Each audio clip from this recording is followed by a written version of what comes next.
hamba bisa karena kemurahan Tuhan. Kalau engkau tidak berkemurahan, hamba tidak bisa apa-apa. Tetapi mohon kemurahan-Mu. Dengan rendah hati hamba memohon, berkemurahan engkau bagi kami. Biarlah ibadah ini bagaikan dupa berbau harum, menyukakan hati Tuhan. Ibadah ini bukan suatu rutinitas, bukan untuk mencuri kemuliaan-Mu Tuhan, bukan untuk menghabiskan waktu begitu saja. Tapi ibadah ini mengandung janji kiranya baik untuk masa sekarang maupun untuk masa yang akan datang, di atas segalanya nama Tuhan dipermuliakan. Sebab itu pakai mulut bibir lidah hamba-Mu untuk menyampaikan apa yang menjadi kehendak-Mu, rencana-Mu dalam setiap kehidupan kami, dimulai dari hamba-hamba-Mu, imam-imam, sampai kepada seluruh sidang jemaat-Mu.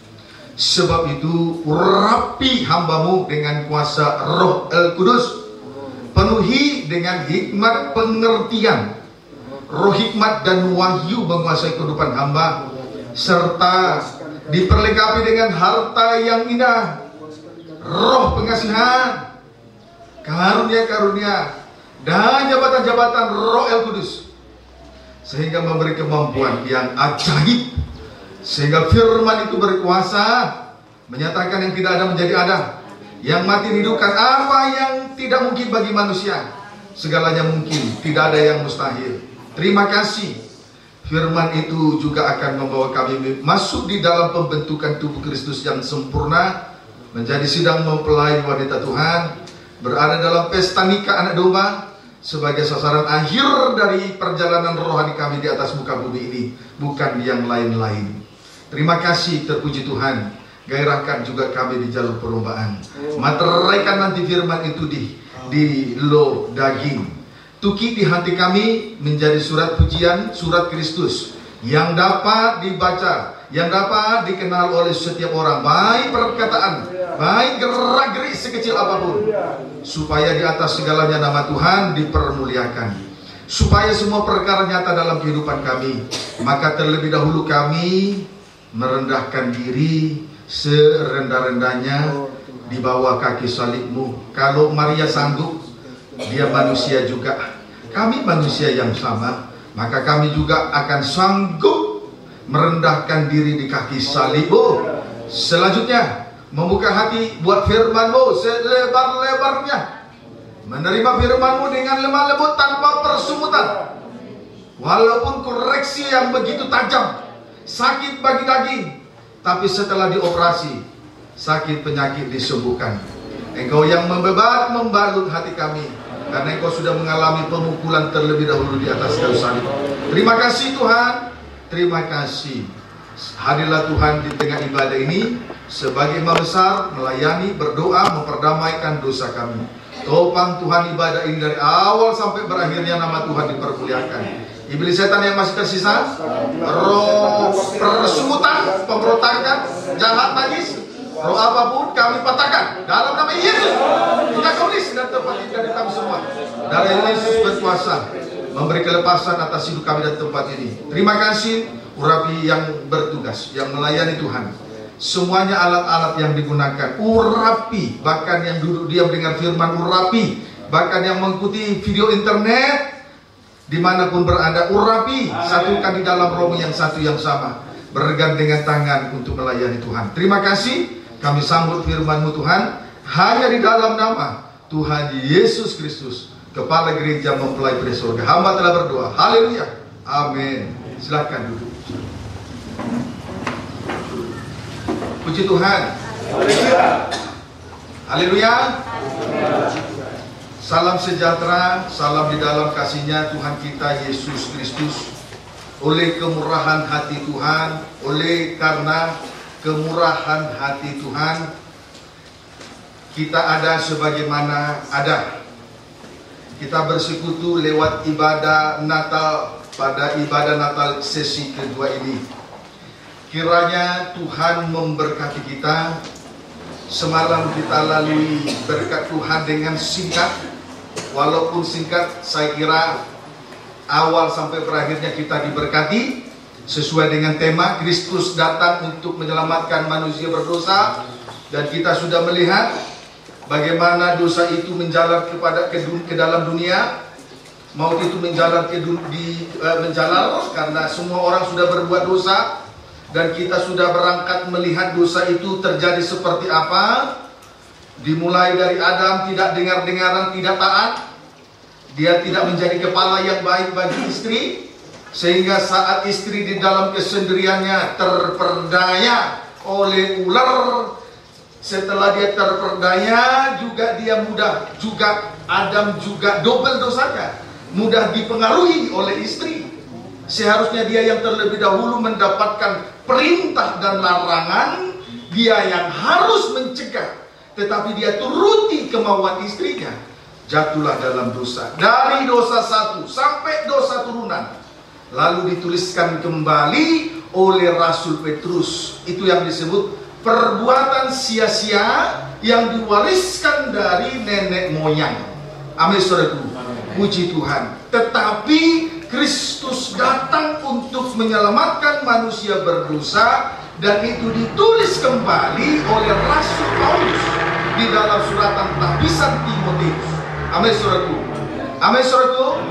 Puji Tuhan. Haleluya. Bantu doa saya supaya saya juga bisa bergairah menyampaikan firman Tuhan. Amin, saudaraku. Kalau saudara sudah menilai saya, nanti saya bisa juga tidak bisa menyampaikan firman Tuhan dengan baik. Tetapi kalau saudara mendukung pemberitaan firman Tuhan dengan antusias, roh yang berapi-api, saya juga ada hubungan timbal balik.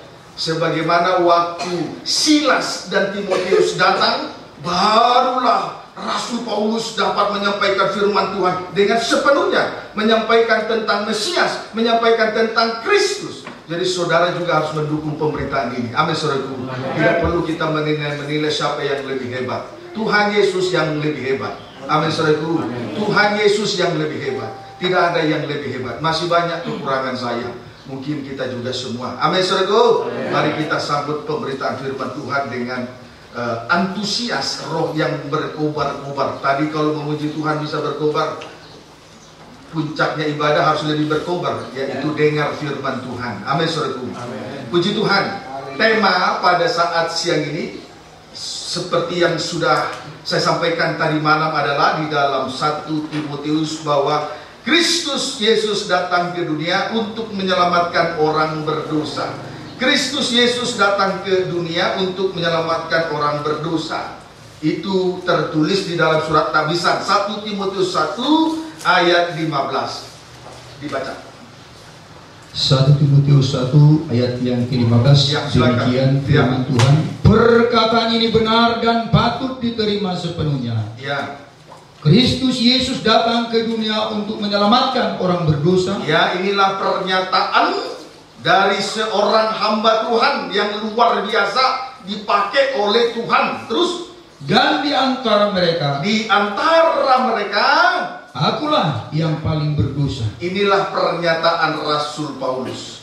Dia seorang hamba Tuhan yang luar biasa. Dia menyatakan ini dengan luar biasa. Puji Tuhan. Kristus Yesus datang untuk menyelamatkan orang berdosa. Inilah yang dinyatakan oleh Rasul Paulus. Dia seorang hamba Tuhan yang luar biasa. Haleluya. Haleluya. Puji Tuhan. Berkaitan dengan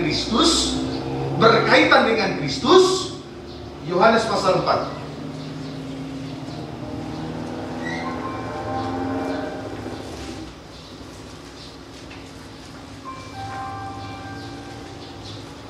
HP dimatikan dulu ya, kalau ada HP. Puji Tuhan. Yohanes pasal yang keempat, baca dulu ayat 25. Jawab perempuan itu kepadanya, Ya. Aku tahu bahwa Mesias akan datang. Ya, sesuai dengan apa yang dinyatakan oleh Rasul Paulus. Terus, yang disebut juga Kristus. terima kasih. Lupakan perempuan Samaria. Yang saya mau sampaikan dalam ayat ini adalah Kristus disebut juga Mesias. Amin, saudaraku. Kristus disebut juga Mesias. Jadi Mesias inilah yang dinyatakan oleh Rasul Paulus. Mesias inilah yang dinyatakan oleh Rasul Paulus. Puji Tuhan. Mari Kisah Rasul 18. Kisah Rasul 18.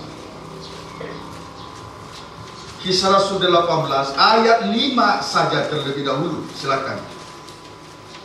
Ketika Silas dan Timotius datang dari Makedonia. Ketika Silas, Timotius datang dari Makedonia, terus Paulus dengan sepenuhnya dapat memberitakan firman. Barulah Paulus dapat dengan sepenuh, dengan segenap, dengan luar biasa, dengan bahasa sekarang. Terus di mana ia memberi kesaksian kepada orang-orang Yahudi, ya, bahwa Yesus bahwa adalah Mesias. Yesus adalah Mesias. Tadi Kristus Yesus datang untuk menyelamatkan manusia berdosa. Nah, inilah yang diberitakan oleh Rasul Paulus dengan sepenuhnya. Amin, saudaraku. Inilah yang diberitakan oleh Rasul Paulus dengan sepenuhnya. Setelah Silas dan Timotius datang dari Makedonia, setelah saudara dengan antusias dengar firman Tuhan, maka saya akan menyampaikan Kristus Yesus datang untuk menyelamatkan manusia berdosa. Mesias adalah Kristus yang menyelamatkan manusia dari dosa. Amin, saudaraku. Puji Tuhan. Ayat 28. Ayat 28. Tadi di Korintus Paulus memberitakan firman Allah dan ia memberi kesaksian kepada orang-orang Yahudi bahwa Yesus adalah Mesias. Di Korintus 28. Sebab dengan tak jemu-jemunya ia membantah orang-orang Yahudi di muka umum, Ya. dan membuktikan dari kitab suci bahwa Yesus adalah Mesias. Baca dulu perikopnya, Pak Pendeta. Apolos di Efesus. Ini sekarang bagian dari Apolos. Apakah dia sama juga dengan Rasul Paulus? Ayat 28, baca. Sebab dengan tak jemu-jemunya ia membantah orang-orang Yahudi di muka umum, Ya. dan membuktikan dari kitab suci bahwa Yesus adalah Mesias. Puji Tuhan. Di sisi lain, Apolos juga berusaha untuk membuktikan dari kitab suci bahwa Yesus adalah Mesias kepada orang-orang Yahudi yang ada di Efesus. Amin, saudaraku. Sisi lain, Apolos juga berusaha untuk membuktikan dari kitab suci bahwa Yesus adalah Mesias kepada orang-orang Yahudi di Efesus. Puji Tuhan. Paulus menyatakan Mesias kepada orang Yahudi tadi di Antioquia. Kemudian Apolos juga menceritakan tentang Mesias kepada orang Yahudi di Efesus. Kita lihat hamba Tuhan yang luar biasa ini. Dua hamba Tuhan luar biasa ini kita lihat dengan rinci pekerjaan mereka di dalam 1 Korintus pasal yang ketiga. Di sini kita temukan dengan rinci pekerjaan kedua hamba Tuhan yang luar biasa ini. Puji Tuhan. 1 Korintus pasal yang ketiga ayat 5 sampai ayat 6, baca. Jadi apakah Apolos? Apakah Apolos? Apakah Paulus? Ya. Pelayan-pelayan Tuhan yang olehnya kamu menjadi percaya, Ya. masing-masing menurut jalan yang diberikan Tuhan kepadanya. Terus Aku menanam, Apolos menyiram, tetapi Allah yang memberi pertumbuhan. Paulus dengan tegas berkata, aku menanam, sedang Apolos menyiram. Amin, saudaraku. Puji Tuhan, ada kerjasama berarti. Paulus menanam, setelah ditanam, Apolos selanjutnya menyiram. Berarti ada kerjasama. Amin, saudaraku. Amin, saudaraku. Jadi kalau ada sesuatu yang luar biasa, harus ada kerjasama. Sehebat-hebatnya seorang hamba Tuhan, harus ada kerjasama. Kalau tidak ada kerjasama, seorang hamba Tuhan tidak bisa apa-apa. Amin, saudaraku. Puji Tuhan.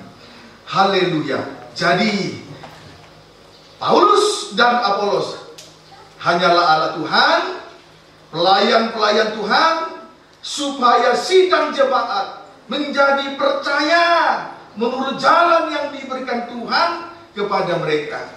Supaya sidang jemaat Tuhan menjadi percaya menurut jalan yang diberikan kepada mereka. Jalan yang diberikan Tuhan kepada mereka.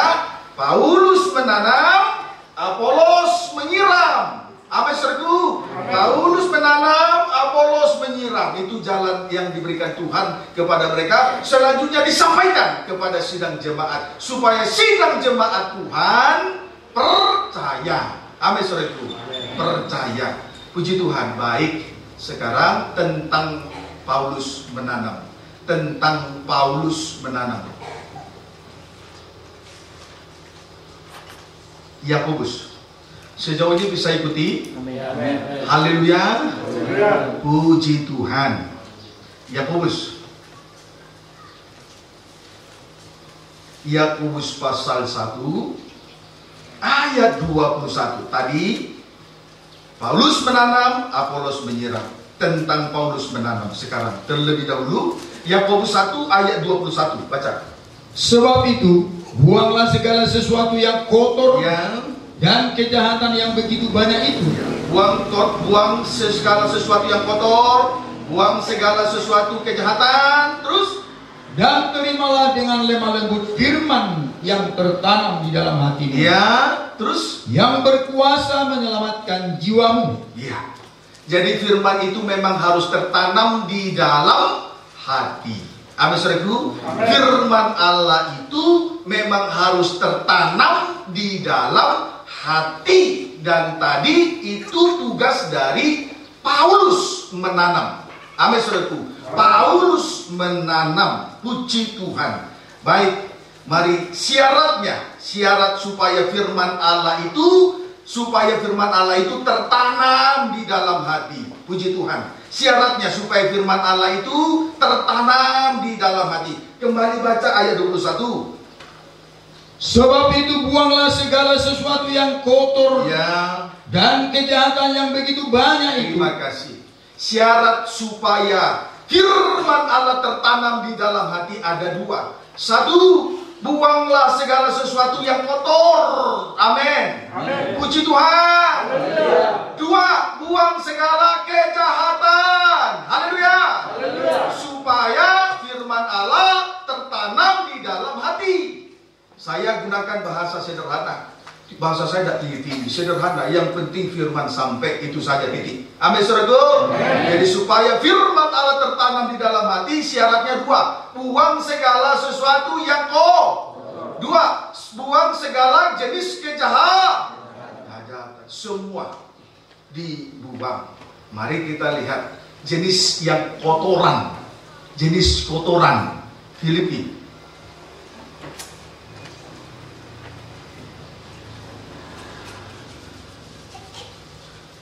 Pasal yang ketiga. Filipi pasal yang ketiga.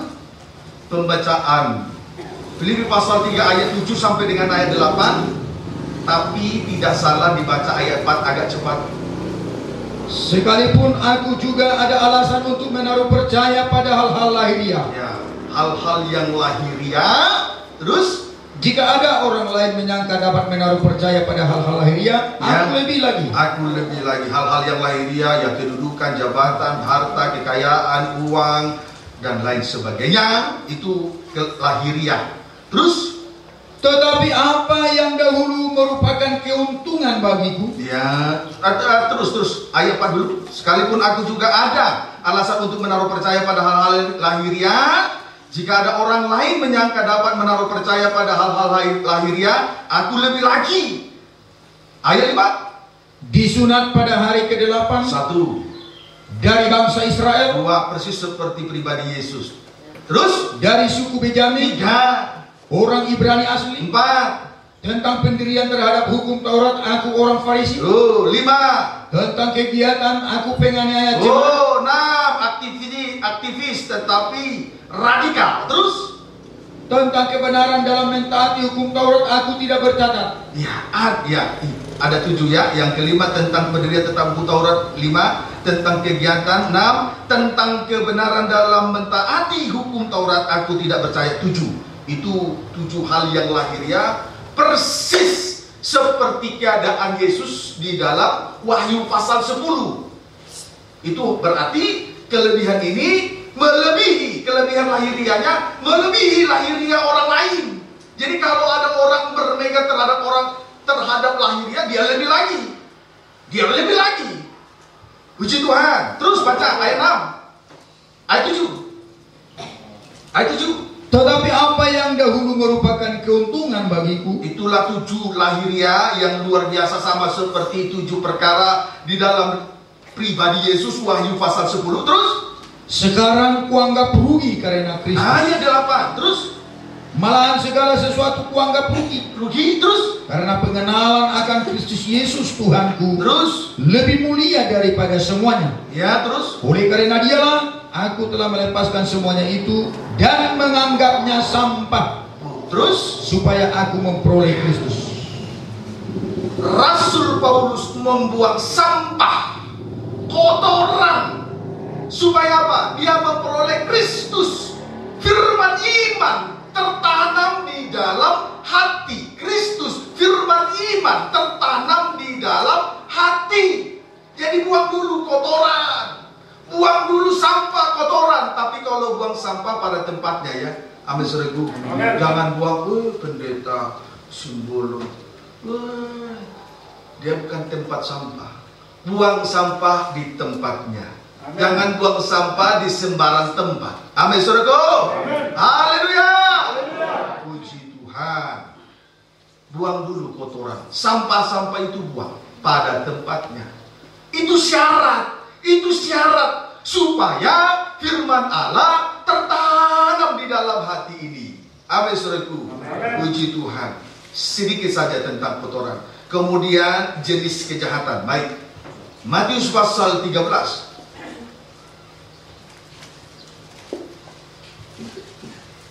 Berarti lama loh ini ya. Amin, saudaraku. Akumulasi dari tadi malam 40 menit, harusnya 1,5 jam, berarti 2 jam lah nanti kita ya. Haleluya. Oh, sidang GPT Betania biasa. Masa kita hamba Tuhan kalah sama sidang jemaat. Amin, saudaraku. Haleluya. Puji Tuhan. Matius pasal 13. Matius pasal 13. Ayat 18 sampai dengan ayat 22. Baca. Karena itu, ya, dengarlah arti perumpamaan penabur itu. Ayat 19.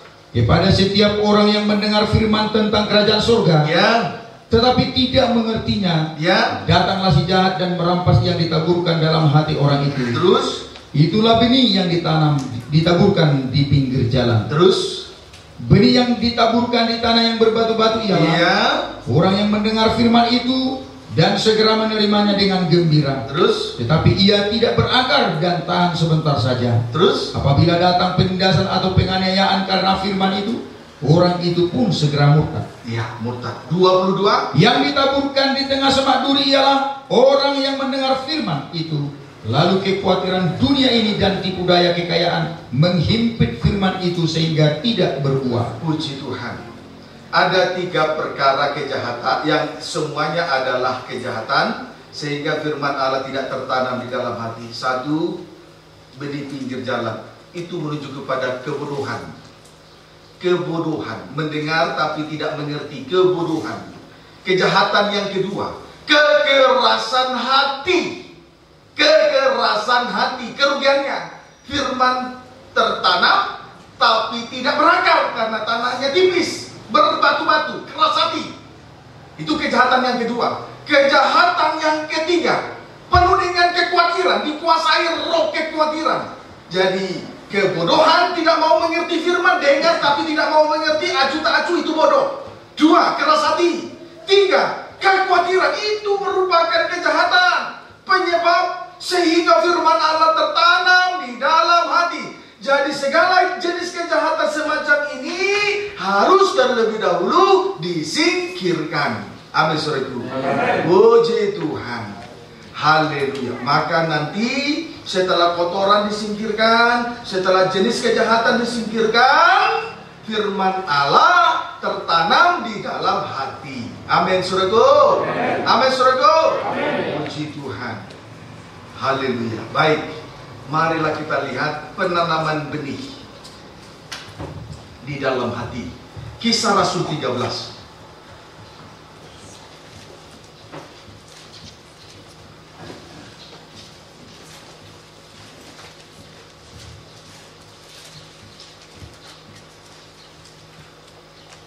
Ayat 17 sampai dengan ayat 23. Tapi tidak salah penulisan 17 sampai 23, tapi tidak salah membaca ayat 14 supaya tahu kisah historis. Baca. Dari Perga mereka melanjutkan perjalanan mereka. Ya. Lalu tiba di Antioquia, ya. Pisidia terus. Pada hari Sabat mereka pergi ke rumah ibadat. Ya. Lalu duduk di situ. Terus. Setelah selesai pembacaan dari hukum Taurat dan kitab para nabi, kitab Taurat, kitab nabi, terus pejabat-pejabat rumah ibadat menyuruh bertanya kepada mereka. Bertanya kepada Paulus, saudara-saudaraku, terus jikalau saudara-saudara ada pesan untuk membangun dan menghibur umat ini, silakanlah. Silakan. Terus maka bangkitlah Paulus. Rasul Paulus dipersilakan. Ayo silakan. Maka bangkitlah Paulus. Bangkit Paulus, terus ia memberi isyarat dengan tangannya. Lalu berkata, terus, hai orang-orang Israel. Hai dengan tangan toh. Hai dengan tangan toh. Amin saudaraku. Jadi jangan marah ya kalau pakai isyarat ya. Hai hamba-hamba Tuhan, umat Tuhan. Terus, dan kamu yang takut akan Allah. Ya, siapa yang takut? Tuhan. Ada yang takut Tuhan? Tidak takut? Yang tidak takut? Yang takut Tuhan. Puji Tuhan. Terus, dengarkanlah. Kalau begitu. Terus, Allah umat Israel telah memilih nenek moyang kita dan membuat umat itu menjadi besar ketika mereka tinggal di Mesir sebagai orang asing. Terus, dengan tangannya yang luhur ia telah memimpin mereka keluar dari Tuhan teracung kuat memimpin, menarik, bagaikan puntung ditarik dari api untuk mendekat kepada Tuhan. Terus 40 tahun lamanya ia sabar terhadap tingkah laku mereka di padang gurun. Terus, dan setelah membinasakan 7 bangsa di tanah Kanaan, ia membagi-bagikan tanah itu kepada mereka untuk menjadi warisan mereka. Selama kira-kira 450 tahun. Sesudah itu ia memberikan mereka hakim-hakim sampai pada zaman Nabi Samuel. Itu terus barulah berikutnya 21 sampai 23 terus. Kemudian mereka meminta seorang raja dan Allah memberikan kepada mereka Saul bin Kis dari suku Benyamin. Terus 40 tahun lamanya. Setelah Saul disingkirkan, Allah mengangkat Daud menjadi raja mereka. Terus tentang Daud, Allah telah menyatakan, aku telah mendapat Daud bin Isai, seorang yang berkenan di hatiku dan yang melakukan segala kehendakku. Terus dan dari keturunannya lah, sesuai dengan yang telah dijanjikannya, Allah membangkitkan juru selamat bagi orang Israel, yaitu Yesus. Puji Tuhan. Di sini bahwa Rasul Paulus sedang menyampaikan firman Tuhan kepada orang Yahudi supaya firman itu tertanam di dalam hati orang-orang Yahudi. Pokok atau dasar dari kebenaran kasih Allah, dasar dari kasih Allah tentang kebenaran, yaitu mati dan bangkit. Saudaraku, pada ayat 17 sampai dengan ayat 18 itu berbicara tentang sengsara salib. Itu berbicara tentang sengsara salib. Kemudian ayat 19 sampai 20 itu pengalaman kematian dan kebangkitan. Ayat 21 sampai dengan ayat 22 itu berbicara tentang kemuliaan. Mati, bangkit, dan dipermuliakan. Nah, inilah dasar kebenaran dari kasih Allah. Mati dan bangkit itu tidak bisa dipungkiri. Jadi kebenaran dari kasih Allah semacam ini harus tertanam di dalam hati. Mati dan bangkit. Sebab kematian Yesus adalah kematian terhadap dosa. Kehidupannya, kebangkitannya adalah untuk Allah. Amin, saudaraku. Jadi dasar kebenaran semacam ini harus ditanamkan di dalam hati. Sesudah hari ketiga Yesus bangkit, 40 hari kemudian naik, dipermuliakan menjadi raja. Amin, saudaraku. Di Mesir sengsara sampai di padang gurun, Kemudian di Kanaan, tadi sudah dibaca, itu suasana kebangkitan.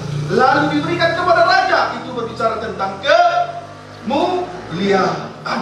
Itu pokok kebenaran dari kasih Allah, mati dan bangkit. Kematian Yesus untuk dosa, kebangkitan kehidupannya untuk Allah. Nah, ini dasar kebenaran harus tertanam di dalam hati. Amin, saudaraku. Amin, saudaraku. Ayo, pengalaman kematian penting. Gak ada kebangkitan tanpa kematian.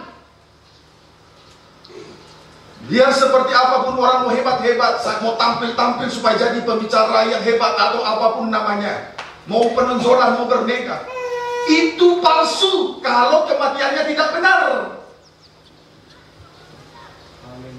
Haleluya. Puji Tuhan. Amen. Kalau hebat-hebat tanpa kematian, bangkitnya palsu. Sebab itu kebenaran dari kasih Allah yang paling mendasar, mati dan bangkit, itu harus tertanam di dalam kehidupan hamba Tuhan saya, tertanam dalam kehidupan umat Tuhan sidang jemaat. Amin, saudaraku. Amin. Puji Tuhan. Haleluya. Haleluya. Sekarang firman sudah tertanam? Sudah tertanam? Amen. Sudah tertanam? Amen. Baik. Apolos menyiram. Kisah Rasul 18.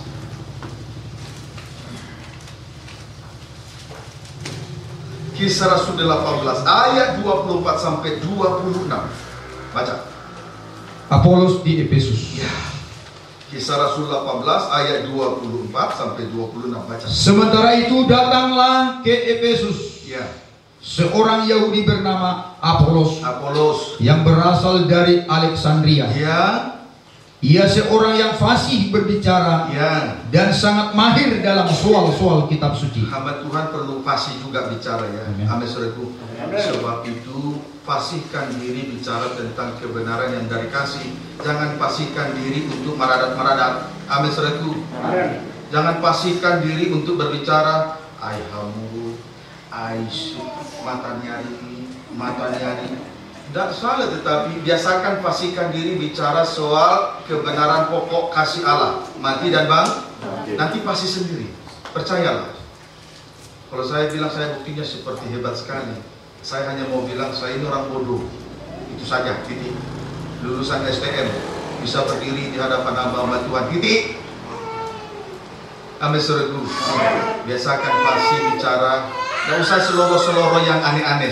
Bercanda tidak salah, bercanda boleh. Tapi kalau sudah seloroh berlebihan, nanti tidak fasih dalam hal menyampaikan firman Tuhan. Nah, itu kerugian dari hamba Tuhan sebetulnya. Jadi bercanda boleh, selorohnya jangan berlebihan. Supaya apa? Fasih bicara. Ini sedikit melebar ya. Sebetulnya inilah kegunaan kita berproses, supaya dimotivasi kembali. Pengalaman yang mudah, yang tua juga penting. Amin, saudaraku. Supaya kita dimotivasi kembali, supaya kita kembali dikuatkan, diteguhkan kembali. Itu pentingnya fellowship. Puji Tuhan. Tapi lihat dulu fellowshipnya. Amin, saudaraku. Sedikit melebar sedikit. Ya. Jadi Apolos itu fasih dalam hal menyampaikan firman. Penting fasih. Terus ia telah menerima pengajaran dalam jalan Tuhan, tetapi ia hanya mengetahui baptisan Yohanes. Ayat 25, ayat 26. Ia mulai mengajar dengan berani di rumah ibadat. Terus, tetapi setelah Priscilla dan Aquila mendengarnya, terus mereka membawa dia ke rumah mereka dan dengan teliti menjelaskan kepadanya jalan Allah, jalan Tuhan, yaitu Apolos menyiram. Amin, saudaraku. Puji Tuhan. Jadi pada ayat 24 dijelaskan bahwa Apolos sangat mahir dalam soal-soal kitab suci. Pada ayat 25 dijelaskan bahwa Apolos telah menerima pengajaran dalam jalan Tuhan, terkhusus tentang baptisan Yohanes. Berarti betul Paulus menanam firman di dalam hati. Selanjutnya Apolos menyiram. Amin. Dia mahir kitab suci, terkhusus tentang baptisan. Menyiram. Apolos menyiram. Amin, saudaraku. Sudah ditanam. Puji Tuhan, sudah tertanam. Nah, sekarang Apolos menyiram. Apolos menyiram. Puji Tuhan. Saudaraku, terlebih dahulu saya sampaikan soal baptisan Yohanes. Di dalam Injil pasal Matius pasal yang ketiga, di situ Yohanes dengan aktivitasnya. Yang pertama membaptis orang-orang Yahudi di sekitar Judea, Betlehem, Yerusalem, dan di sekitar Sungai Jordan. Lalu yang kedua, barulah dia membaptis Yesus Kristus, yang adalah Mesias, penyelamat orang yang berdosa. Amin, saudaraku. Puji Tuhan. Baik, lebih jauh tentang baptisan. Roma pasal 6. Kita disiram dulu ya. Sudah ditanam tadi, sekarang disiram. Amin, saudaraku. Puji Tuhan. Roma pasal yang ke-6. Roma pasal 6 ayat 3 sampai dengan ayat yang ke-6. Baca. Atau tidak tahukah kamu, ya, bahwa kita semua yang telah dibaptis dalam Kristus, ya, telah dibaptis dalam kematiannya? Baptisan itu berbicara tentang kematian. Terus, dengan demikian kita telah dikuburkan bersama-sama dengan Dia. Kalau mati harus dikubur ya. Kalau mati tidak dikubur baul. Amin, saudaraku. Puji Tuhan. Kalau sudah sedang dalam pengalaman kematian, sudah lanjutkan sampai dikubur. Kalau setengah mati bau, di mana bau? Di satu persekutuan bau, di mana bau, di mana bau. Jadi pengalaman kematian itu lanjut sampai dikubur. Jangan setengah mati tidak dikubur-kubur, bau nanti di mana-mana. Amin, saudaraku. Jangan tebarkan pesona bau. Amin, saudaraku. Jangan tebarkan pesona bau. Terus baca.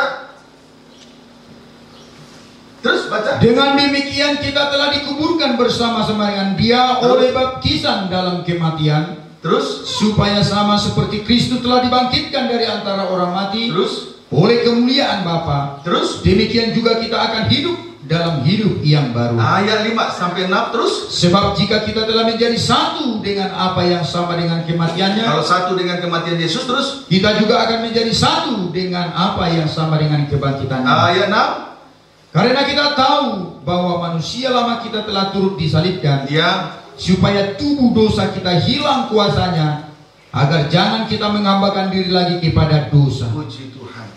Baptisan air adalah tanda pengalaman kematian dan tanda dalam pengalaman kebangkitan. Amin, saudaraku. Kalau kita satu di dalam pengalaman kematian Tuhan Yesus Kristus, maka otomatis kita juga satu di dalam kebangkitannya. Tidak mungkin ada kebangkitan tanpa kematian. Jadi kalau kita satu di dalam kematian Tuhan Yesus Kristus, maka 3 hari kemudian kita juga akan satu di dalam kebangkitannya. Amin, saudaraku. Maka yang terpenting kuncinya di sini bukan soal pada saat kebangkitannya. Kunci pentingnya adalah diawali dari pengalaman kematiannya. Kalau pengalaman kematiannya benar, nanti kebangkitannya benar. Kebangkitan yang benar mau diguncang seperti apa, mau dijelekkan seperti apa, tidak bisa goyah. Karena Tuhan yang membangkitkan dia. Amin, saudaraku. Puji Tuhan. Tapi dimulai dulu dengan pengalaman kematian yang benar, supaya nanti kebangkitannya tidak palsu. Amin, saudaraku. Haleluya. Puji Tuhan. Sekarang kita melihat suatu pengalaman kematian. Nah, ini kuncinya. Ini kuncinya. Jangan dulu hebat-hebat. Bisa digoncang kalau pengalaman kematiannya tidak benar. Jadi kematian dulu kita pelajari. Mari. Yesaya pasal 53. Baik juga imam-imam, pengerja-pengerja hendak jadi hamba-hamba Tuhan nanti, perhatikan sungguh-sungguh. Tidak ada kebangkitan tanpa kematian. Kalau kita sudah satu di dalam pengalaman kematian Yesus, nanti kita akan bangkit bersama dengan Dia. Amin, saudaraku. Puji Tuhan. Yesaya 53. Mari kita pelajari tentang pengalaman kematian ini. Yesaya 53 ayat 7. Siapa yang mau terus bertahan, hidup di dalam Tuhan, bertahan dalam melayani Tuhan. Ayo mari kita pelajari. Sekarang disiram ya. Disiram ya. Amin, saudaraku. Disiram. Ini bagian Apolos. Baik. Yesaya 53 ayat 7 saja, Pak Simbolon. Dia dianiaya, ya, tetapi dia membiarkan diri ditindas. Menderita, tapi dibiarkan dalam penderitaan itu terus. Dan tidak membuka mulutnya. Tidak buka mulut. Seperti anak domba yang Ya. dibawa ke pembantaian. Yang Seperti induk domba yang keluh di depan orang-orang yang menggunting bulunya. terus. Ia tidak membuka mulutnya. Tuhan, perhatikan kalimat terlebih dahulu. Dia dianiaya, tetapi dia membiarkan diri ditindas dan tidak membuka mulutnya. Kalau mulut tidak terbuka saat menderita, berarti itu yang disebut pengalaman kematian. Daging tidak lagi bersuara. Tetapi manakala di dalam memikul salib mungkin sangat menderita, lalu akhirnya tidak bisa lagi sabar, mulut terbuka dan bersusut. Itu bukan pengalaman kematian. Itu bukan pengalaman kematian, tapi pengalaman kematian saat memikul salib, aniaya karena firman, sengsara karena salib, lalu kita harus menderita, mulut tertutup, itu disebut pengalaman kematian, tidak bersungguh-sungguh. Sidang jemaat dalam acara ini banyak sudah berkorban tenaga, pikiran, waktu, jadi lelah, termasuk materi dan keuangan. Kalau sudah berkorban jangan bersungguh-sungguh. Amin saudaraku, tidak usah menceritakan saya lebih banyak, saya lebih begini, tidak usah. Kalaupun sakit, menderita, sudah mulut tidak usah terbuka. Amin saudaraku. Puji Tuhan. Saat menyiram enak, sakit ya. Sudah mulai sakit, disiram, harusnya lebih enak ya. Amin saudaraku. Puji Tuhan. Haleluya. Itu. Jadi saat menderita, mulut tidak terbuka, tertutup. Itu namanya pengalaman kematian. Amin saudaraku. Amin. Kemudian sekarang kita melihat suatu pengalaman kematian itu digambarkan dengan dua hal. Digambarkan dengan dua hal. Satu, seperti anak domba yang dibawa ke pembantaian. Dua, seperti induk domba yang keluh di depan orang yang menggunting bulunya. Baik anak domba yang dibantai, baik induk domba yang digunting bulunya, tidak sama-sama tidak membuka mulutnya. Sama-sama tidak membuka mulutnya. Inilah pengalaman kematian. Saat anak domba dibantai, tidak terbuka mulut. Saat induk domba digunting bulunya di depan orang yang menggunting, tidak buka mulut. Pengalaman kematian yang benar. Pengalaman kematian yang benar. Supaya nanti kebangkitannya tidak palsu. Amin saudaraku. Jangan orang Kristen palsu. Jangan melayani palsu. Jangan hidup palsu. Amin saudaraku. Sebetulnya sudah disampaikan oleh Rasul Paul tadi kepada orang Yahudi di Antioquia. Pengalaman kematian kebangkitan. Tapi sekalipun demikian harus disiram terus. Harus disiram terus. Apa yang sudah tertanam harus disiram. Supaya nanti yang tertanam itu bertumbuh. Sebetulnya sinkron apa yang disampaikan Rasul Paul sudah tadi. Pengalaman kematian, kebangkitan, kebenaran dari kasih, pokoknya itu mati bangkit. Tetapi rupanya Apolos juga mengulangi, disiram. Amin saudaraku. Puji Tuhan. Haleluya. Itu pengalaman kematian yang benar, mulut tidak terbuka. Digambarkan seperti dua hal. Anak domba dibawa ke pembantaian, mulut tidak terbuka. Induk domba digunting bulunya, juga mulutnya keluh di depan orang yang menggunting, mulut tidak terbuka. Sakit memang, saya tidak katakan enak. Jadi jangan sampai saudara berkata, hebat sekali Pak Pendeta ini. Saya tetap bilang sakit memang, tapi harus. Kalau hari ini penyiraman itu masih gagal, ulangi besok. Besok masih gagal, ulangi lagi lusa, seterusnya. Kita belajar terus, sebab itu tekun 3 macam ibadah pokok tergembala sungguh-sungguh. Tetap di dalam rumah Tuhan. Amin saudaraku. Hari ini besok, hari ini gagal, besok tidak. Tapi kalau besok gagal, terus disiram, terus. Amin saudaraku. Puji Tuhan. Baik. Baik, pengalaman kematian digambarkan dengan dua hal. Satu, seperti anak domba dibawa ke pembantaian. namun ia tetap tidak membuka mulutnya, seperti domba yang keluar depan orang yang menggunting bulunya, namun dia tidak membuka mulutnya. Kesimpulan dari pengalaman kematian, mulut tidak terbuka, terjadi pembantaian. 1, 2, terjadi pengguntingan bulu. Haleluya. Puji Tuhan.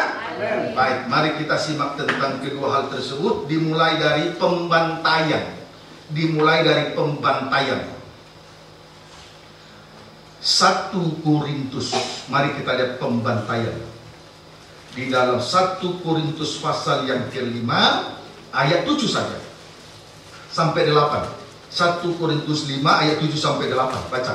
Buanglah ragi yang lama itu, supaya kamu menjadi adonan yang baru. Terus, sebab kamu memang tidak beragi. Terus, sebab anak domba Paskah kita juga telah disembelih. Anak domba Paskah disembelih. Terus, yaitu Kristus, Mesias, menyelamatkan manusia dari dosa. Terus, karena itu marilah kita berpesta. Bukan dengan ragi yang lama. Bukan pula dengan ragi keburukan. Dan kejahatan. Kejahatan disebut ragi, dosa. Terus, tetapi dengan roti yang tidak beragi. Tapi biarlah kita menikmati, berpesta menikmati firman Allah dengan roti yang tidak beragi, firman Allah yang murni, tidak beragi. Terus, yaitu kebenaran. Yaitu kemurnian dan kebenaran. Puji Tuhan. Haleluya. Saudaraku, di sini kita perhatikan anak domba Paskah telah disembelih, dibantai.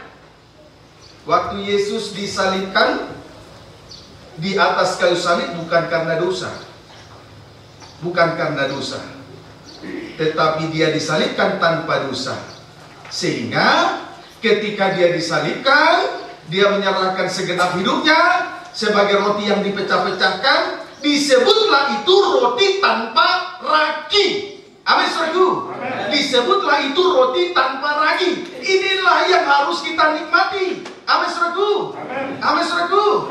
Puji Tuhan. Haleluya.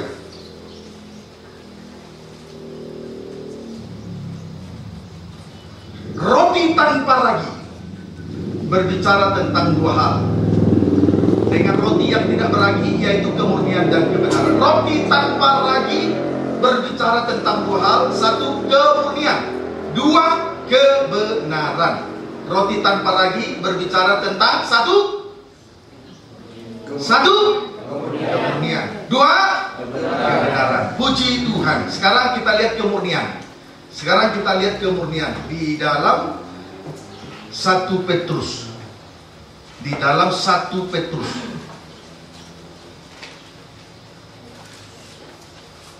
Pasal 1 ayat 6 sampai 7.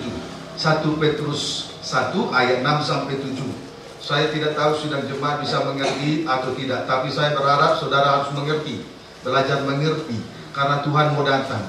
Abu vulkanik sudah keluar dari anak Gunung Krakatau. Gunung akan digeser, pulau digeser. Wahyu pasal 6 ayat 12 sampai 14. Itu harus diperhatikan sungguh. So itu kita harus di Gunung Sion. Gunung lain digeser, pulau lain dilenyapkan, tapi Gunung Sion tidak. Kami ada di Cilegon, tapi saya harus tetap ada di atas Gunung Sion. Berarti harus membayar sebuah harga. Seberapa mahal pun saya harus bayar, karena nyawa tidak bisa ditawar-tawar lagi. Tuhan mau datang loh ya. Jangan bermain-main. Sebab itu saudara harus mengerti firman. Kalau tidak mengerti itu kejahatan. Kalau keras hati kejahatan. Kalau khawatir juga kejahatan. Buang dulu itu. Ya, amin saudaraku. Harus sungguh-sungguh di dalam Tuhan. Tidak boleh lagi bermain-main. Dahulu saya ini tidak benar, tidak beres. Tapi setelah saya semakin hari mengerti kebenaran, mengerti isi hati Tuhan, lalu saya bandingkan dengan tanda-tanda ini, semakin hari semakin saya takut akan Tuhan, walaupun masih ada kekurangan di sana dan di sini.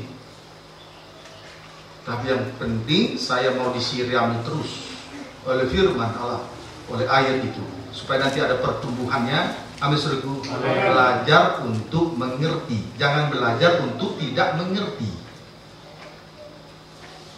Kita duduk diam dengar firman Tuhan sungguh-sungguh. Itu juga pengalaman saya dalam penggembalaan GPTB tadi.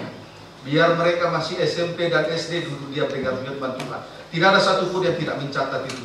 Kalau saudara mau datang, silakan datang. Supaya nanti bisa dibuktikan apa yang saya ucapkan ini. Itu kesungguhan saya di dalam Tuhan. Amin, saudaraku. Amin. Apalagi kalau sudah umur tua, dewasa 17 ke atas, harus lebih dewasa lagi dengar firman. Jangan sampai tua tidak bisa buka Alkitab. Memalukan. Lalu kita tuntut Tuhan supaya kita selamat pada saat dia datang. Bagaimana kita mau tuntut? Kita saja dari awal sudah bermain-main dengan firman. Mau disiram? Amin. Puji Tuhan. Jadi saudara jangan bilang ini kan di daerah, kalau di kota bisa. Enggak, sama. Firman Allah bukan di kota, di desa, di kota, di gunung, di mana saja. Amin, saudaraku. Amin. Puji Tuhan. Kiranya dapat dipahami dengan baik. Mari kita lihat tentang kemurnian. Tadi roti tanpa ragi berbicara tentang dua hal. Kemurnian, kebenaran. Mari, kemurnian itu apa sih? Baik. 1 Petrus 1 ayat 6 sampai dengan ayat 7. Bergembiralah akan hal itu. Ya. Sekalipun sekarang ini kamu seketika harus berduka cita. Ya, biarin aja berduka cita. Terus Oleh berbagai-bagai pencobaan. karena banyaknya ujian. Pikul salib terus, dihina, difitnah, pikul salib terus.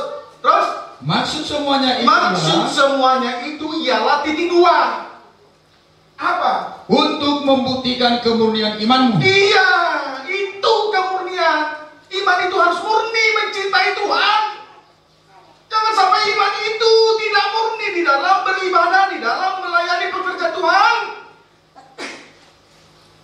Itu kemurnian. Perlu ditampilkan di hadapan Tuhan. Dia Mesias, pemimpin. Dia Kristus, penyelamat. Perlu juga kemurnian ini ditampilkan. Jangan kalau enak-enak lagi diberkati baru mau beribadah. Kalau nanti persembahannya banyak baru mau melayani pekerjaan Tuhan. Kalau hamba Tuhan kumpul banyak-banyak barulah saya semangat. Itu tidak murni. Jadi kemurnian iman kita kepada Tuhan, kepada ibadah dan pelayanan itu perlu ditampilkan. Amin, saudaraku. Amin. Dengan apa? Sekalipun susah, senang, tetap pikul salib. Terus lewati ujian pencobaan. Mungkin saja cobaan yang satu belum selesai, muncul lagi cobaan yang kedua. Cobaan yang kedua belum selesai, yang ketiga muncul lagi. Silih berganti, tapi tidak apa-apa, karena kita perlu menampilkan kemurnian iman.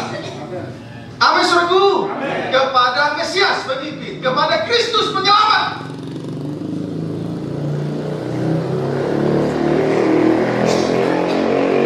Haleluya. Puji Tuhan. Haleluya. Baik. Di dalam itu tentang emas yang dimurnikan. Kemudian di dalam Mazmur 12 ayat 7. Janji Tuhan adalah janji yang murni. Sebentar ya. Saya kelabakan. Saya sudah bicara tadi sama Om Tuke, Om. Nanti mimbarnya dilebarin supaya nanti Kristus ada meletakkan kepalanya pada tubuh gitu. Kalau Kristus kepala tidak ada tempat untuk meletakkan tubuh, waduh, tubuh menjadi sarangnya dan liangnya. Puji Tuhan. Jangan tersinggung loh.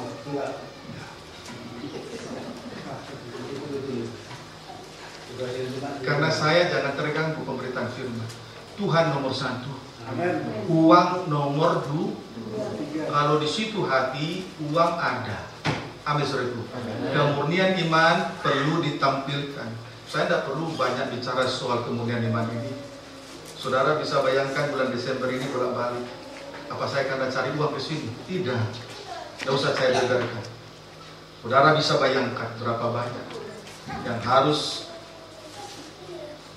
saya tampilkan kemurnian ini di hadapan Tuhan. Belum lagi kami persekutuan 20 habis ini, 28, 29 besok. Kami harus menerima puluhan hamba Tuhan dari Lampung, Jawa, Jabodetabek. Puluhan hamba Tuhan. Saudara bisa bayangkan itu penginapan, makan, transportasi, sedikit amplop. Saudara bisa bayangkan itu, saya bukan hebat-hebatan. Perlu kemudian iman ini ditampilkan. Haleluya. Haleluya. Apa saya cari uang di situ? Enggak. Supaya saudara tahu itu. Kemurnian iman ini perlu ditampilkan. Kalau pengorbanan dengan cari kolektif sudah tidak seimbang. Tapi bukan itu yang saya lihat. Kemurnian iman ini perlu ditampilkan. Maka penting persekutuan semacam ini untuk menggerakkan kita kembali terus beribadah melayani pekerjaan Tuhan. Amin, saudaraku. Amin. Puji Tuhan. Haleluya. Baik, Mazmur pasal yang ke-12 ayat yang ke-7. Baca. Janji Tuhan adalah janji yang murni. Firman itu murni, saudaraku. Terus bagaikan perak yang teruji. Ya. 7 kali dimurnikan dalam dapur peleburan di tanah. Puji Tuhan. Tadi emas dimurnikan juga lewat peleburan api. Sengsara salib aniaya karena firman. Perak juga sama. Kemurnian itu ditampilkan lewat dapur api. Tidak mungkin kita menampilkan kemurnian iman tanpa dapur api, tanpa proses ujian, cobaan. Amin, saudaraku. Lalu di dalam 1 Petrus 1 tadi ayat 7, kemurnian imam semacam ini lebih berharga nilainya dari yang lain. Kemurnian iman semacam ini lebih berharga. Itu yang membuat kita berharga. Bukan kedudukan, bukan jabatan, bukan uang, bukan harta, bukan kekayaan, bukan lahiriah yang kita punya membuat kita jadi berharga. Lalu kalau hamba Tuhan menghargai yang semacam ini karena ada lahiriah sidang jemaat, salah.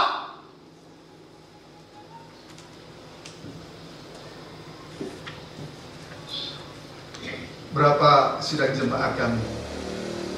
Jangan sampai karena A 1/10-nya lebih besar, lalu saya lebih ramah ke dia. Lalu 1/10 si B hanya misalnya tidak seberapa, 100.000. Lalu saya anggap enteng, dia tidak. Jadi kemurnian iman itu lebih berharga, lebih bernilai tinggi dari emas yang fana yang sudah diproses 7 kali di dapur api. Ayo sama-sama kita menampilkan kemurnian iman ini. Amin, saudaraku. Penting, lihat ya pentingnya di mana. Mari. Wahyu pasal 21.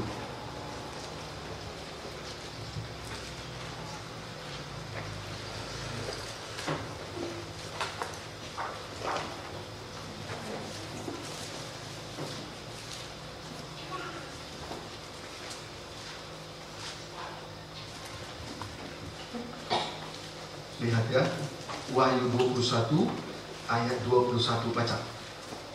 Dan ke-12 pintu gerbang itu adalah 12 mutiara. 12 mutiara, terus setiap pintu gerbang terdiri. Mutiara yang indah itu lewat sengsara salib juga. Terus setiap pintu gerbang terus terdiri dari 1 mutiara. 1 gerbang, 1 mutiara. Terus dan jalan-jalan kota itu, jalan-jalan kota Yerusalem baru itu dari emas murni. Iya, dari emas murni. Emas yang sudah dimurnikan oleh dapur api, 7 kali dipanaskan di dalam dapur api.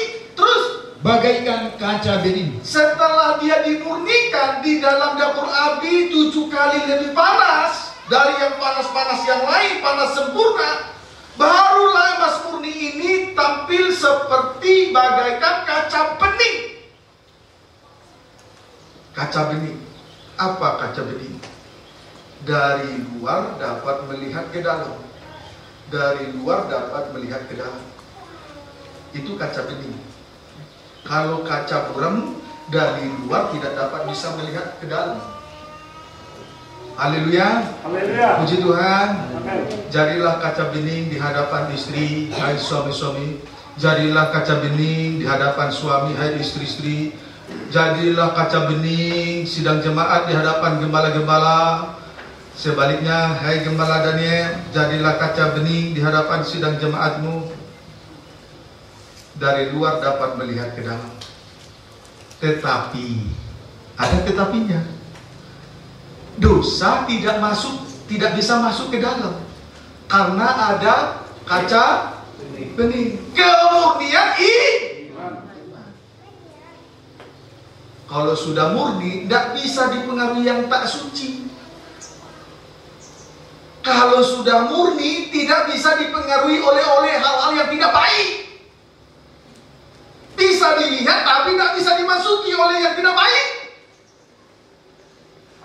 Kenapa? Ada kaca bening. Kemurnian iman. Haleluya. Puji Tuhan.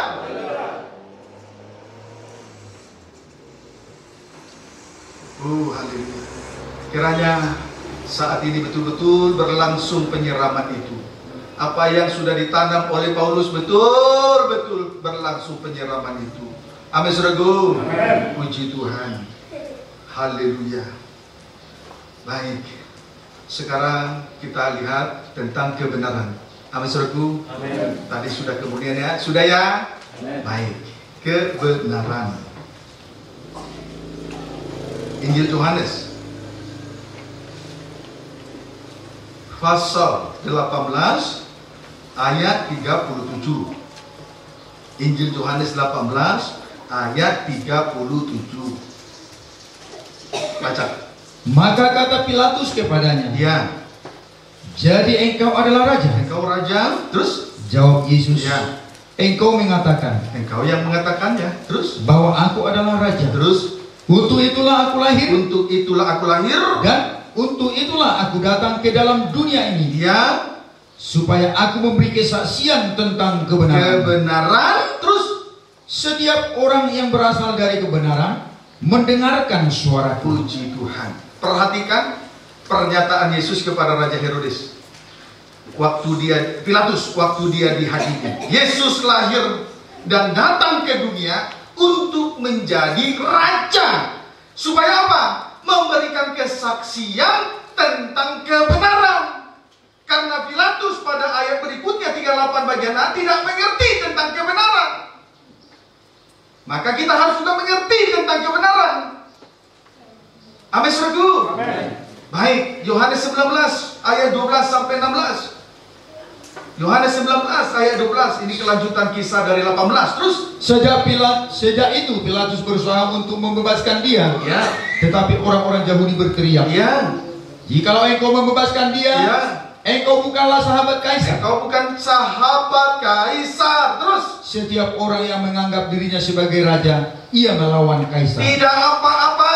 Imaman raja nih, hamba Tuhan. Tidak apa-apa. Amin, saudaraku. Tidak perlu bersahabat dengan dunia. Terus Ketika Pilatus mendengar perkataan itu, iya. ia menyuruh membawa Yesus keluar. Ya. Dan ia duduk di kursi pengadilan. Kursi pengadilan Di tempat yang bernama Litostrotos. Litostrotos. Dalam bahasa Ibrani, Gabata. Gabata. Tidak ada keputusan yang benar di dunia ini. Litostrotos. Gabata. Terus tidak ada keputusan yang benar di dunia ini. Baik kebenaran dari bangsa kafir, Litostrotos. Baik kebenaran dari bangsa Yahudi, Ibrani, tidak ada kebenarannya juga. Gabata.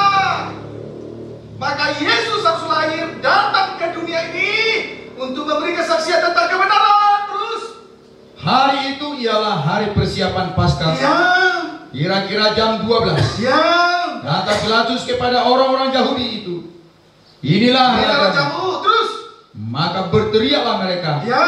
enyahkan dia, Enyahkan dia. enyahkan dia, Enyahkan dia. salibkan dia. Terus Kata Pilatus kepada mereka, ya. haruskah aku menyalibkan rajamu? Terus Jawab imam-imam kepala, ya. kami tidak mempunyai raja selain daripada kaisar. Terus Akhirnya Pilatus menyerahkan Yesus kepada mereka untuk disalibkan. puji Tuhan. Hanya karena Yesus adalah seorang raja, maka ia harus disalibkan. Pendeknya, kebenaran yang sejati terletak atau berasal dari salib Kristus. Di luar salib tidak ada lagi kebenaran. Hai raja-raja, imam raja nih, jangan sampai kita kita seperti Ibrani Gabata. Hai Imam Rajani, jangan sampai kita seperti Litostrotos, tanpa ada keputusan kebenaran, tapi kita menjadi raja untuk memberi kesaksian tentang kebenaran, yaitu salib. Ingat, tidak ada kebenaran dari manusia. Kebenaran datang dari salib. Maka kalau seseorang tidak mau memikul salibnya, dia tidak benar. Kalau sidang jemaat tidak mau pikul salib, dia tidak benar.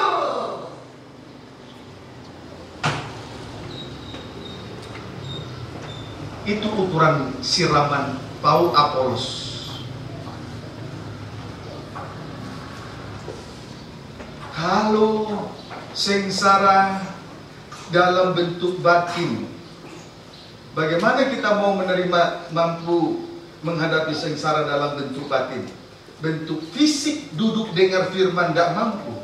Itu tidak mungkin. Dimulai lahir baru batin. Tidak ada rohani baru jasmani. Jasmani baru rohani.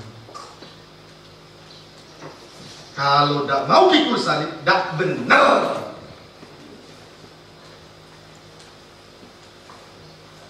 Itu kebenaran. Datangnya dari salib. Di luar salib tidak ada lagi kebenaran. Jadi jangan kita pandai-pandai di hadapan Tuhan. Tuluslah kita melayani pekerjaan Tuhan.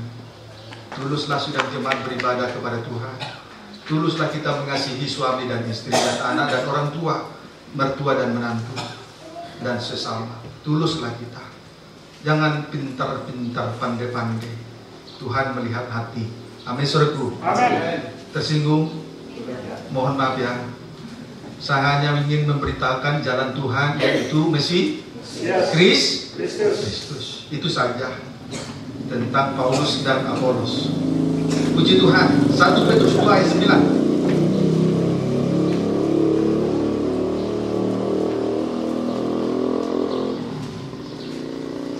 1 Petrus 2 ayat yang ke-9. Silakan. Tetapi kamulah bangsa yang terpilih, ya. Imamat yang rajani, bangsa yang kudus. Sama bangsa. Kamulah bangsa yang terpilih, sama dengan imamat rajani. Terus bangsa yang kudus, sama juga. Terus umat kepunyaan Allah sendiri. Sama, sebutan 4 itu sama. Intinya imamat rajani. Terus supaya kamu memberitakan perbuatan-perbuatan yang besar dari Dia yang telah memanggil kamu keluar dari kegelapan kepada terang. Imamat rajani. Kita menjadi imamat rajani. Kita menjadi raja-raja. Tujuannya hanya satu, tidak dua. Ini atau itu, tidak. Hanya satu tujuan. Memberitakan salib Kristus. Itulah perbuatan Allah yang besar. Perbuatan Allah yang besar bukan mukjizat. Yang terbesar adalah berita salib.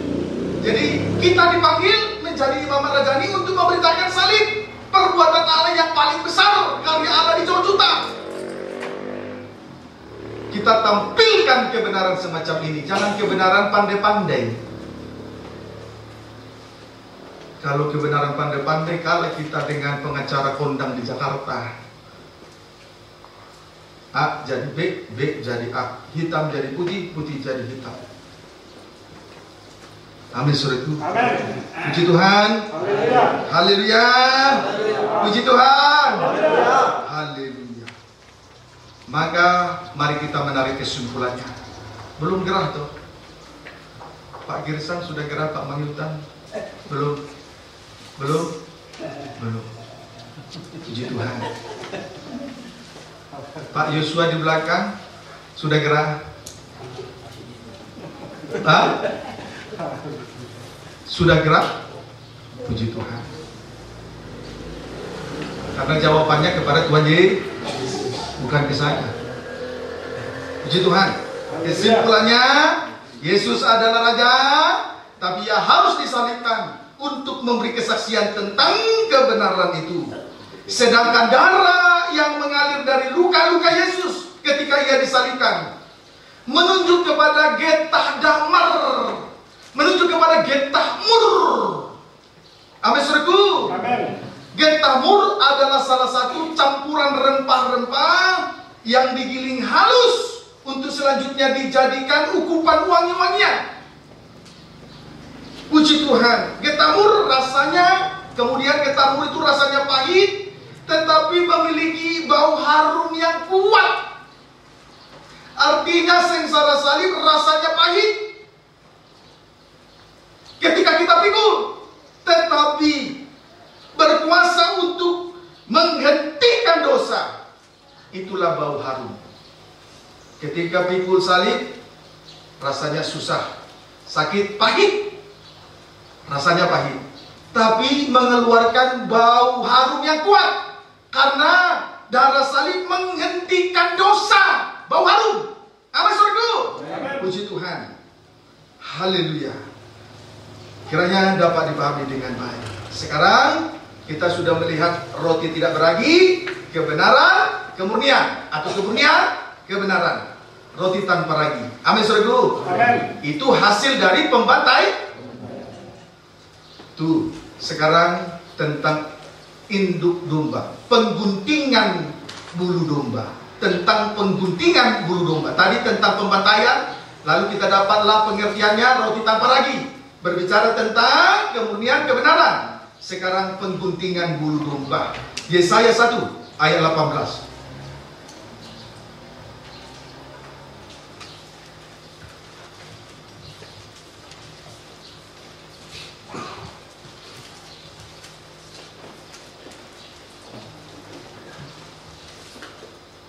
Yesaya 1 ayat 18. Silakan. Marilah, baiklah kita berperkara firman Tuhan. Ya, kita selalu berperkara kepada firman. Jangan berperkara kepada sesama yang hadapi saja apa yang Tuhan mau menurut firman Tuhan. Terus, sekalipun dosamu merah seperti kirmisi, puji Tuhan, dosa merah seperti kirmisi akan menjadi putih seperti salju. Akhirnya putih seperti salju. Terus, sekalipun berwarna merah seperti kain kesumba, ya, berwarna merah seperti kain kesumba, akan menjadi putih seperti bulu domba. Akan menjadi putih seperti bulu domba.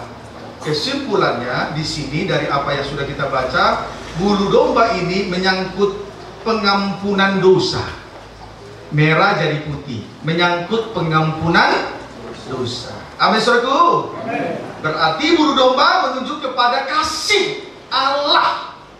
Berarti bulu domba menuju kepada kasih Allah. Lebih jauh tentang kasih Allah. Kolose pasal 3. Bulu domba menyangkut pengampunan dosa. Berarti bulu domba menuju kasih Allah. Kolose pasal 3 ayat 12 sampai 13. Silakan Pak Simbolo. Karena itu, ya, sebagai orang-orang pilihan Allah yang dikuduskan dan dikasihinya, ya, terus kenakanlah belas kasihan, kemurahan, kerendahan hati, ya, kelemah lembutan, dan kesabaran. Dan kesabaran yang kelima. Terus 13. Sabarlah kamu seorang terhadap yang lain. Selanjutnya sabar seorang terhadap yang lain. Terus, dan ampunilah seorang akan yang lain. Ya, ampuni seorang akan yang lain. Jangan ada dendam. Jangan ada dendam. Terus, apabila yang seorang menaruh dendam terhadap yang lain, ya jangan ya. Ambil sergu. Puji Tuhan. Jangan sampai karena dendam kita gunakan alasan untuk tidak beribadah. Anggosohita ICB. Terus, sama seperti Tuhan telah mengampuni kamu, ya, kamu perbuat jugalah demikian. Puji Tuhan. Haleluya. Saudaraku, tadi judulnya tadi di manusia baru. Jadi manusia baru adalah orang pilihan yang dikuduskan dan dikasihinya dalam tanda mengenakan belas kasih. 1, 2, dalam tanda kemurahan, dalam tanda kerendahan hati, kemudian dalam tanda kelemah lembutan, yang kelima dalam tanda kesabaran. Itulah manusia baru, adalah orang pilihan yang dikuduskan dan dikasihinya dalam 5 tanda ini. Yang kelima dalam tanda kesabaran. Selanjutnya, kesabaran ini tersambung langsung, yaitu dengan mengampuni orang yang bersalah. Sabarlah kamu seorang terhadap yang lain. ampunilah seorang akan yang lain. Amin, saudaraku. Amin, saudaraku. Kalau Tuhan ampuni kita, tadi merah jadi putih, kenapa kita tidak mau ampuni orang lain? Egois namanya. Tidak boleh egois. Tidak boleh menang sendiri dong. Mengikuti Tuhan tidak boleh menang sendiri. Tadi bulu domba merah seperti merah menjadi putih. Kalau Tuhan ampuni, kenapa kita tidak ampuni? Yang terakhir kita kenakan sabar, tersambung langsung dengan pengampunan. Jadi orang sabar itu identik dengan mengampuni. Orang sabar identik dengan mengampuni. Amin, saudaraku. Haleluya. Puji Tuhan. Haleluya. Kolose 13 ayat 14. Kolose 3, tidak ada Kolose 13. Nanti pulang, pendeta Daniel jangan diundang lagi, ada Kolose 3. 1 Korintus 30. 10 kali lipat, 1000 kali lipat. Ayo punya apa? Tuh, lagi buat ucap semua. Tengok motor kita kan. Tapi sudah bodoh-bodoh itu ya. Buka saja 1 Korintus 30, 10 kali lipat, 1000 kali lipat. Datang Pak Tonda, masa harus 1 Korintus 10 abang pendeta. Kan harus 1000 kali lipat abang pendeta. Itu ini sekarang coba nih. Jangan sampai pendeta sembunyi, abang pendeta nggak ada Kolose 13. Tidak ya, ampuni ya. Ampuni ya. Haleluya. Mau diampuni. Jangan sampai ketemu besok pendeta Kolose 13.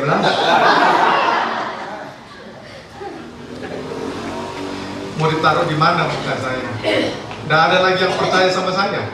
Padahal tadi kami sudah berbicara dengan pendeta Panyutan Girsan tahun 20.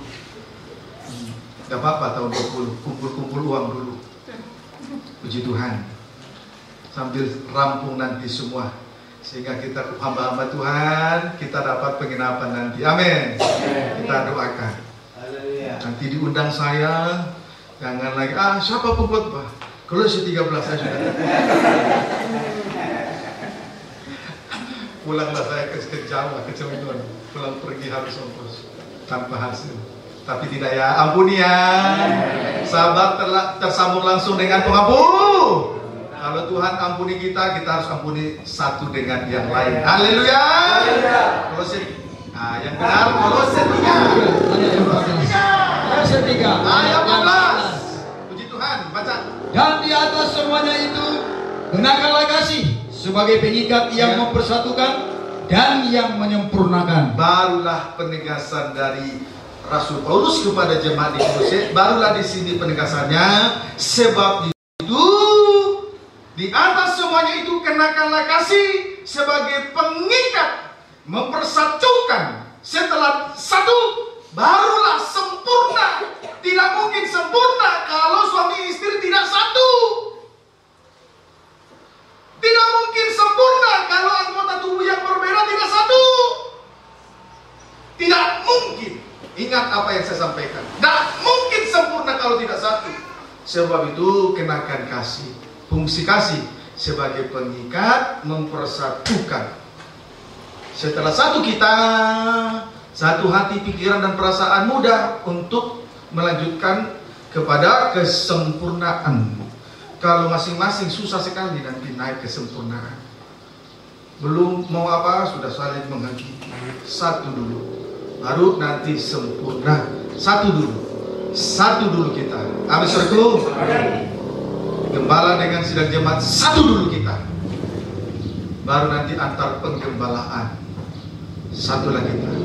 Barulah Mesias pemimpin, Kristus kepala, dapat meletakkan kepala di atas tubuh. Amin, saudaraku. Puji Tuhan. Ayat 15. Hendaklah damai sejahtera Kristus memerintah dalam hatimu. Ya. Karena untuk itulah kamu telah dipanggil menjadi satu tubuh. Ya. Dan bersyukurlah. Iya. Jadi kesimpulannya dari kasih Allah adalah kita dipanggil supaya anggota tubuh berbeda itu menjadi satu. Amin saudaraku. Kesimpulan dari kasih Allah itu dipanggil untuk menjadi satu, bukan untuk yang lain. Itu saja, endingnya di situ. Barulah 1 Korintus 12 ayat 12.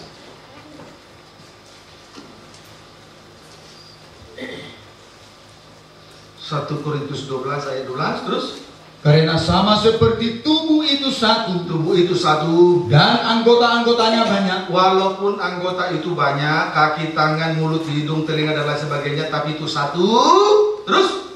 Dan segala anggota itu sekalipun banyak merupakan satu tubuh. Sekalipun anggota tubuh itu banyak, tetapi merupakan satu tubuh. Demikian pula Kristus. Jadi kalau kita satu, suami dan istri satu, gembala dengan sidang jemaat satu, itu adalah menunjukkan bahwa Kristus satu. Amin saudaraku. Kalau masing-masing mengambil jalannya, Kristus 2, 3, 4 dan seterusnya. Tapi yang setahu saya, kepala Kristus Mesias hanya satu. Bagaimana menunjukkan pengakuan dari kehidupan kita, aplikasi dari pengakuan kita sehari-hari bahwa Kristus satu. Kita satu. Kita satu. Kemudian ayat 13. Ayat 13, 1 Korintus 12 ayat 13. Sebab dalam satu roh kita semua, baik orang Yahudi maupun orang Yunani, baik budak maupun orang merdeka, telah dibaptis menjadi satu tubuh, dan kita semua diberi minum dari satu roh. Setelah dibaptis menjadi satu tubuh, barulah selanjutnya diberi minum dari satu roh. Roh yang satu, yang sama. Amin saudaraku. Amin. Setelah dibaptis, disiram, Apolos menyiram, barulah kita menjadi satu. Setelah satu, lewat Apolos menyiram, barulah kita minum dari roh yang satu, yang sama.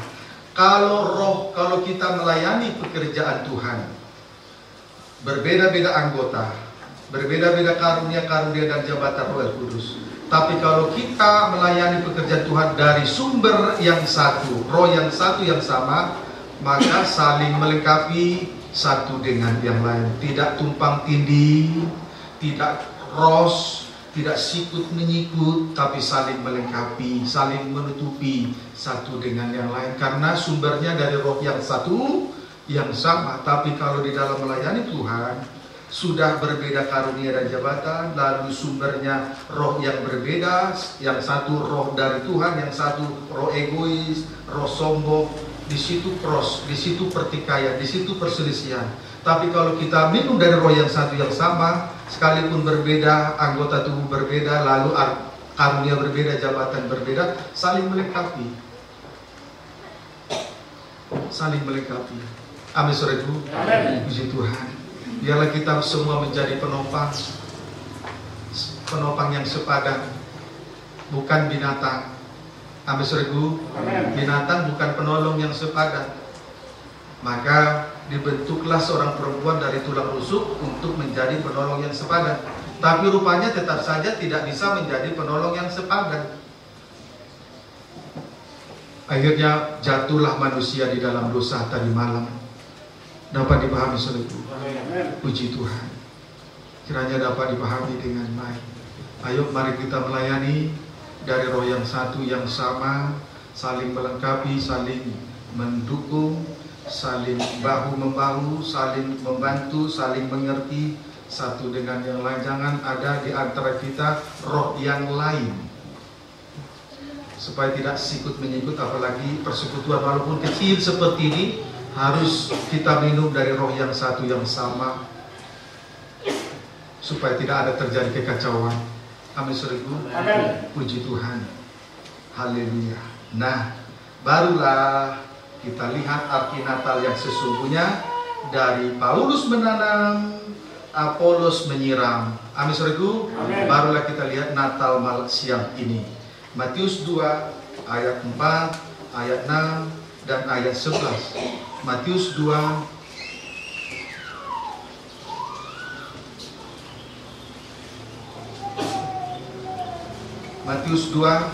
ayat 4, ayat 6, ayat 11 baca.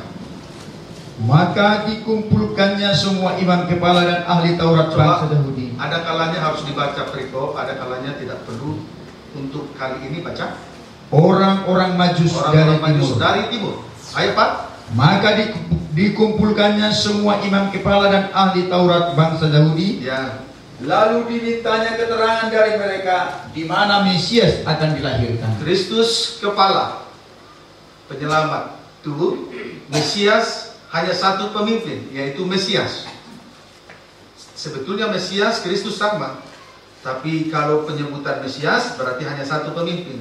Kalau sebutan Kristus berarti hanya satu kepala, penyelamat tubuh. Terus ayat 6. Dan engkau Bethlehem tanah Judea, terus engkau sekali-kali bukanlah yang terkecil di antara mereka yang memerintah Yehuda. Amin, saudaraku. Kita mungkin penggembalaan masih kecil, tidak apa-apa, tidak usah minder. Hai Daniel, masih kecil dibanding yang lain-lain, tidak usah minder. Orang minder itu dosa. Kenapa minder? Karena dia tidak punya. Coba punya pasti sombong. Makanya minder dosa. Biar kecil, percaya diri karena firman yang menopang. Hiduplah oleh firman, bebas. Hiduplah dengan Roh Kudus, bebas. Jangan dihilangkan kebebasan firman, kebebasan roh. Terus? Karena daripadamu lah akan bangkit seorang pemimpin. Amin, saudaraku. Amin. Mesias pemimpin. Ayat yang ke-11. Maka masuklah mereka ke dalam rumah itu, orang-orang Majus dari timur. Terus? Dan melihat anak itu bersama Maria ibunya, yang lalu sujud menyembah dia. Terus? Mereka pun membuka tempat harta bendanya. Amin. Bukalah hatimu. Di situ terdapat harta karena tadi sudah ditanam oleh firman. Lalu Apolos menyiram. Setelah itu bawa, buka semuanya, serahkan kepada Tuhan. Masih belum, saya terharu. Terus? Dan mempersembahkan persembahan kepadanya, yaitu emas, kemenyan, dan mur. Inilah pertumbuhan yang menghasilkan buah. Setelah Paulus menanam, Apolos menyiram, bertumbuh berbuah. Kita buka hati. Di situ tersimpan segala harta benda kekayaan surgawi yang ditanam dan disiram tadi untuk selanjutnya dipersembahkan kepada Tuhan. Ada 3 perkara: 1 emas, 2 kemenyan, 3 mur. Saya rubah susunannya. Yang pertama emas, yang kedua mur, yang ketiga kemenyan. Amin, saudaraku. Amin. Puji Tuhan. Jadi tanda bahwa Mesias adalah pemimpin. Kepadanya kita mempersembahkan 3 hal. 1 emas, menunjuk kemurnian. Haleluya. 2 mur, menunjuk kepada kebenaran. Kemurnian kebenaran hasil dari roti tak berat. Haleluya.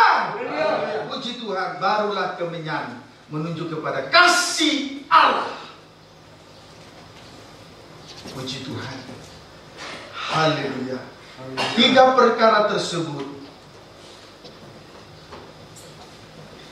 kita dapat temukan di dalam tabernakel. Bisa ditampilkan tabernakel. Ada kayu penunjuk? Tidak ada.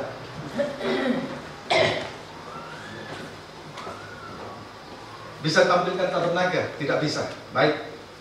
Puji Tuhan, sebetulnya kami kurang tim sebetulnya, harusnya minimal 4 orang, tapi di sana juga mereka sibuk. Saya sudah sampaikan tadi, kami tidak seberapa banyak jemaat di sana, jadi saya tinggalkan dia. Sebetulnya dia juga pembaca, bisa juga mengerti fokus. Puji Tuhan. Nah, ini tabernakel. Ada penunjuk? Tidak ada ya?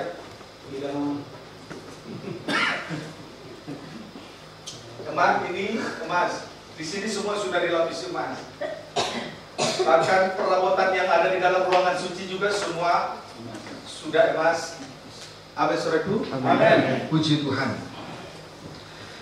Emas ada di dalam ruangan suci, tapi akhirnya juga sampai ke dalam ruangan maha suci. Ingat itu. Puji Tuhan. Demikian juga mur dan kemenyan adalah campuran rempah-rempah yang digiling halus untuk dijadikan sebagai ukupan wangi-wangian. Itulah asap dupa kemenyan yang berbau harum naik di hadirat Tuhan. ada di dalam ruangan suci sesuai dengan apa yang dilihat oleh Musa di dalam tabernakel.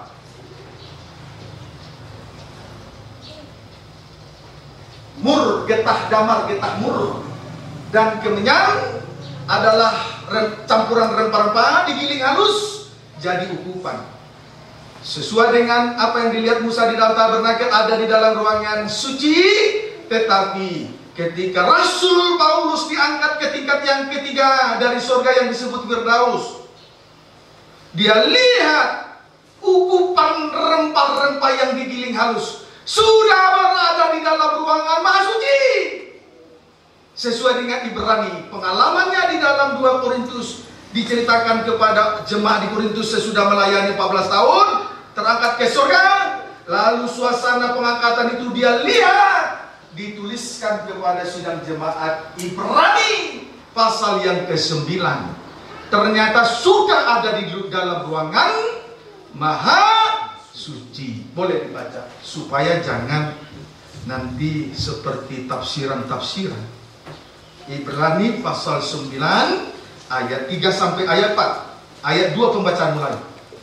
Sebab ada dipersiapkan suatu kemah, yaitu bagian yang paling depan, dan di situ terdapat kaki dian dan meja dengan roti sajian. Itulah ruangan suci. Terus bagian ini disebut tempat yang kudus. Ruangan suci. Terus di belakang tirai yang kedua terdapat suatu kemah lagi yang disebut tempat yang maha kudus. Tempat yang maha kudus. Terus di situ terdapat mesbah pembakaran ukupan dari emas, dan tabut perjanjian yang seluruhnya disalib dengan emas. Di dalam tabut perjanjian itu tersimpan buli-buli emas berisi mana, tongkat Harun yang pernah bertunas, dan loh-loh batu yang bertuliskan perjanjian. Terima kasih sampai di situ. Tetapi ukupan pembakaran wangi-wangian itu akhirnya berada di dalam ruangan maha suci sesuai dengan apa yang dilihat oleh Rasul Paulus. Jadi Musa melihat di dalam tabernakel ada dalam ruangan suci, tetapi pada akhirnya Rasul Paulus melihat pembakaran ukupan wangi-wangian, salah satunya getah mur dan juga kemenyan itu sudah berada di ruangan maha suci. Tetapi dalam hal ini saudara tidak perlu bingung. Kenapa ada perbedaan antara apa yang dilihat oleh Musa dengan Rasul Paulus? Tidak ada perbedaan, tidak ada kontradiksi di situ. Justru saling melengkapi. Kalau kita hidup di dalam doa penyembahan yang besar, hidup dalam doa penyembahan yang benar, maka satu kaki kita sudah ada di surga. Tubuh di bumi, tapi satu kaki sudah ada di surga. Amin, saudaraku. Persembahkanlah itu di hadapan Tuhan. Haleluya. Haleluya. Puji Tuhan. Haleluya. Haleluya. Haleluya. Puji Tuhan. Jadi saudaraku, itulah tadi hasil penyiraman. Sesudah tadi Paulus menanam, Apolos menyiram. Lalu barulah kita bisa pohon itu bertumbuh, berbuah. Kita persembahkan 3 perkara: emas, mur, getah mur, dan kemenyan di hadapan Tuhan. Ayo kita persembahkanlah itu kepada Tuhan. Haleluya. Puji Tuhan. Jadilah saksi-saksi ilahi. Sebab yang kita persembahkan itu bersifat ilahi, bukan daging. Jadilah saksi-saksi ilahi. Emas, kalau saya tambahkan lagi, itu gambaran daripada Henok, saksi ilahi terangkat, saksi ilahi terangkat. Sedangkan mur itu gambaran dari Musa, pahit, bau harum, mati, bangkit, laut Teberau. Musa memimpin Israel lewati laut Teberau. Kemudian kemenyan berarti ada kuasa yang luar biasa. Itu gambaran daripada Elia, naik juga terangkat ke surga. Kalau Yesus terangkat, ayo